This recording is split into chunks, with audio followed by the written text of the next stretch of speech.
Bismillah, saya jelaskan ya, saya ulangi seperti pertemuan kemarin. Kita sedang membahas, mengkomparasikan antara ilmu hadis riwayah dan diroyah. Ilmu hadis riwayah sebenarnya adalah sejarah perkembangan hadis yang kita akan mempelajari tentang riwayatul hadis, kitabatul hadis wa jam'uhu, dan tasniful wa tadwin. Tentang periwayatan, pengumpulan dan penulisannya, penyusunan dan pembukuan. 3 hal ini yang disebut, yang dipelajari dalam sejarah tadwinul hadis, pembukuan hadis.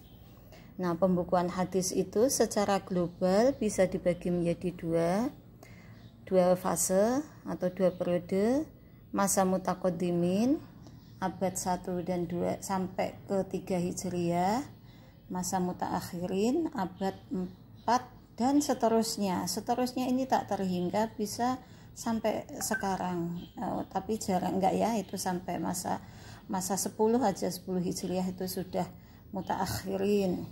Nah, dari fase mutaqaddimin ini dibagi lagi menjadi 2 fase ini bisa dikelompokkan menjadi as-sunnah qabla tadwin atau pra-kodifikasi, as-sunnah inda tadwin, masa kodifikasi hadis, dan as-sunnah ba'da tadwin, masa sesudah hadis dibukukan. Nah, ini dari 3 periode ini bisa lagi ada yang membagi menjadi 7 fase, yaitu fase atau periodisasi tadwinul hadis, periodisasi pembukuan hadis. Yaitu pada masa prakodifikasi atau as-sunnah qabla tadwin abad 1 Hijriah terdiri dari 3 masa. Asrul wahyi wat takwin, masa Nabi.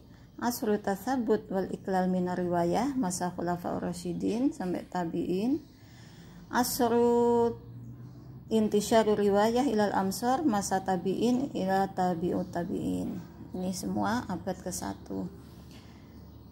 Masa kodifikasi dimulai dengan masa penulisan hadis yang dilakukan berdasarkan instruksi Khalifah Umar bin Abdul Aziz. Ya. Ini asrul kitabah wa tadwin, ini pada abad kedua dengan karya-karyanya sudah kita bahas.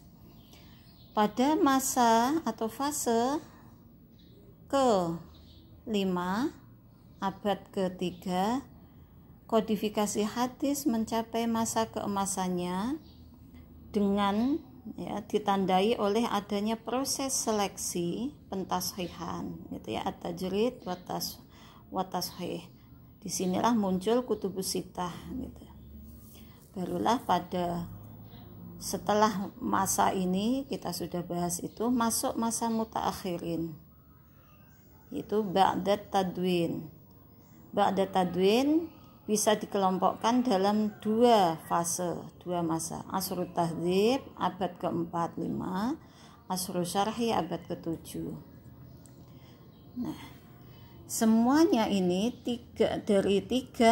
2 periode atau 3 pembagian ataupun 7 ini nanti menghasilkan kitab hadis.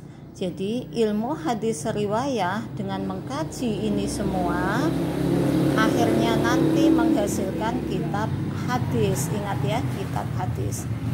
Nah, kitab hadis ini akhirnya, karena hadis-hadis sudah dibukukan dalam kitab hadis, muncullah yang pertanyaan-pertanyaan ini, ya.